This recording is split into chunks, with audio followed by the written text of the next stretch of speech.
Universities, the places where ideas were born, and they created new industry. The entire high-tech industry was born out of few universities. Are we creating new sectors? Are universities actually making sure that industries think differently? Are they giving new ideas, new thoughts, new patents? To speak on Inside Out Excellence, Re-Architecting Institutions for National Excellence, we are joined by Mr. Narayanan Ramaswamy, Partner and National Lead, Education and Skill Development, KPMG. Good morning, everyone. Vanakkam. It's really a pleasure and privilege to be here. Thank you, Digi, and thanks, Hemant, for inviting me over. And it's especially an honor to share the stage with Professor Sadagopan, who is my teacher, my professor.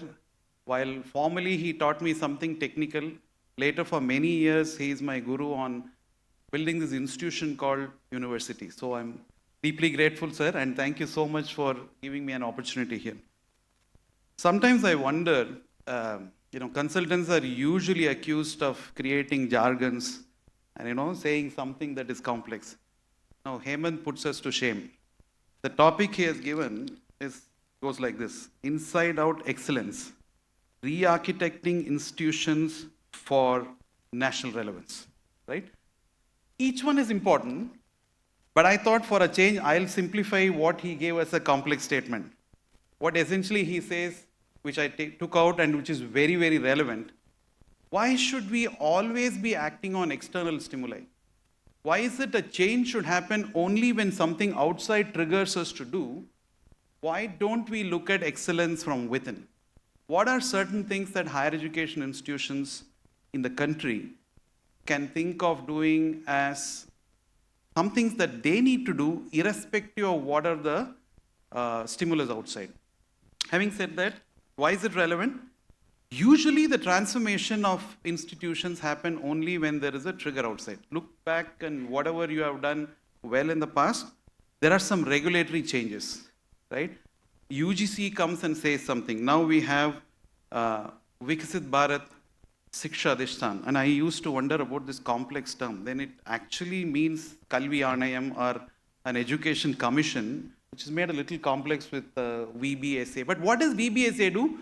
It mandates certain things, and immediately as institutions we start or try to follow, try to adapt to what happens there. Or there is competition. There is foreign higher education institution bill that comes, and there are many universities from abroad come. We have some representation here. And we all wake up and say, what should we do to make sure that we compete with them? Or there is some accreditation program, a NAC visit comes, or there is an NIRF ranking, and suddenly there seems to be a spurt of activities that happen, and we look at transformation. Or it could be financing, funding, and I can go on. What I'm going to speak about is not any of those things. What is it that without any of this stimuli from outside, right? What is it that we can do intrinsically, and why should we be doing it? I'm going to now talk about some of these internal stimuli and where the shifts are happening. There are 4 or 5 areas that I thought where shifts are clearly happening from within, and there are many examples of those institutions that did that from within have been very successful. They are not dictated or measured by something outside. They have a measure in which they kind of make sure that they progress. National Education Policy 2020 initiated this, and many of you, most all of you are familiar with that. But the core, I like that in one of those occasions where a small boy asked our Prime Minister, what is national education policy? And he responded to this like this, which stayed with me. And he said, teaching usually was done by teachers. In your time, you will decide what you will learn. And that is a big change. So from a teacher-centric model or a teaching-centric model, are our institutions moving towards a learning-centric or a learner-centric model? That I think will have to happen from within. And that's not easy. Very easier said than done. What is it that we are doing to move away from a teacher-led model where the teacher decides what is the time in which you will study and where will you study, how will you get assessed, to a learner or a student who decides, I want to study these things, I want this combination, I will study when I want, and the assessment will happen the way I think will be comfortable and eventually goes. That's one.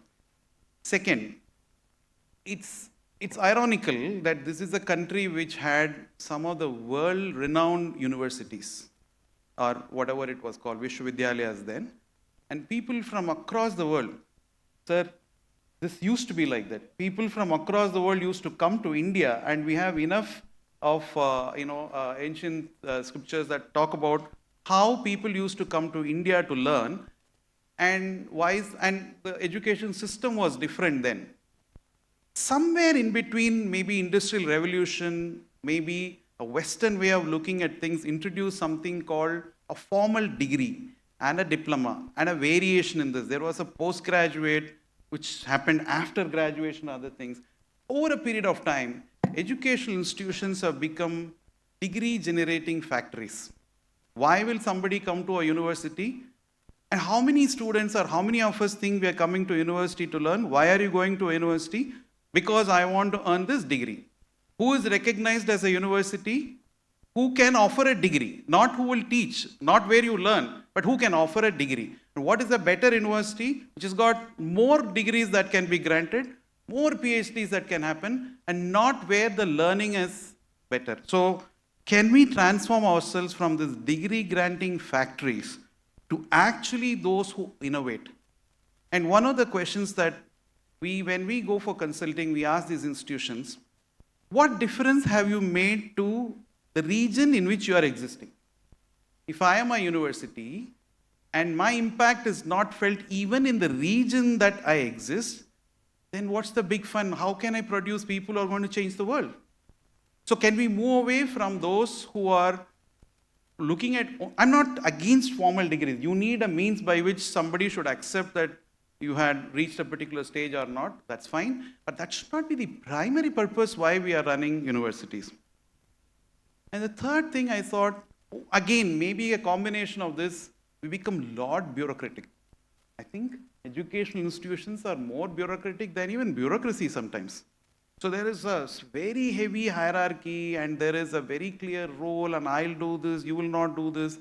The collective approach and the governance model, if bureaucracy can give way to governance, can give way to ownership, how do we make sure that our institutions have that kind of autonomy, independence to run these institutions, which is against a bureaucratic norm that says thou shalt do it, you will have so many hours for teaching, so many hours for this. Why should these be mandated? Why can't institutions look at an independence by which I choose to do this for a certain time and I have a set of people who will go by what I do, and I'm also answerable for that. Last but not the least, thanks to NEP, we are now saying there will be no affiliated colleges.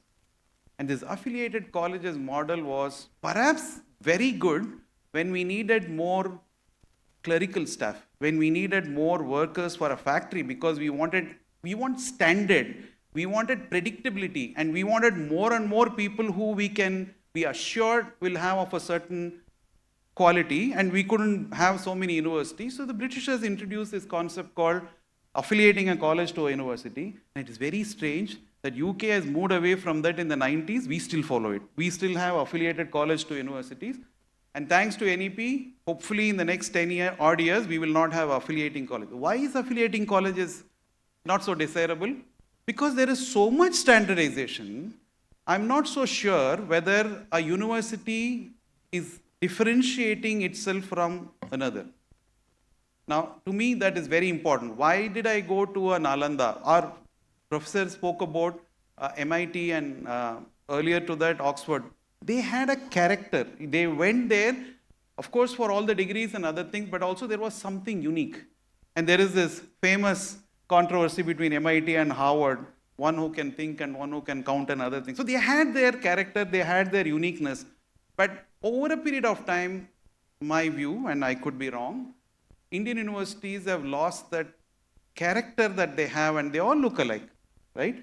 While there is multiple entry and exit and other things that says that there is some uniformity, some standardization that is required, we don't want a situation where every other university looks the same. So how can we, and that is again an inside-out story, Because if you follow the external stimuli, they want you to follow a standard. They want you to comply. They want you certain data to be presented. But an inside out, I want to be differentiated. It could be in the research that we do. It could be the people that we have, or it could be the courses that we offer, the difference that we made to society, something that differentiates us. And I can go on. But how do we do these things? While these are all areas that I believe transformation should happen from within, and that makes a big difference in the transformation journey as against the external stimuli, how do you think we can do this? I just had some thoughts in whatever time that I have. What could be the areas in which you can create a difference from within? One clearly is curriculum. Curriculum is a core of what the universities can do. Why should, and today, with all due respects, and while consultants are accused of cut, copy, paste, right? Many occasions they say cut, copy, paste, and I mean, we are accused of it. Sometimes it is true, not always. But why do universities' curriculum look like cut, copy, paste? You go to any engineering, they say, is it looking like an IIT or something? Cut, copy, paste, and comes here. Why should it be? Our curriculum is my curriculum. I have a broad learning outcome that I need to achieve. Curriculum is something that I will decide, right? While there should be certain norms there, how flexible are we? How is it that every student, nowadays we have thousands of students in a particular batch, why is it that everyone in the batch should learn the same thing, and if they get a particular percentage, they all should be the same? So how can we have differentiated curriculum, flexible, not just from one year to another, even within the year amongst the students who wants to do it? How can it be multidisciplinary? Of course, we need specialization. We need engineers, we need lawyers, we need doctors.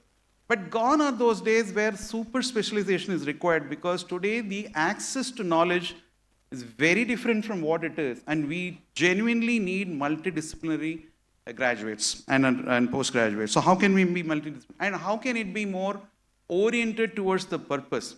In one case, it could be industry. And how do we make sure our curriculum gets these things?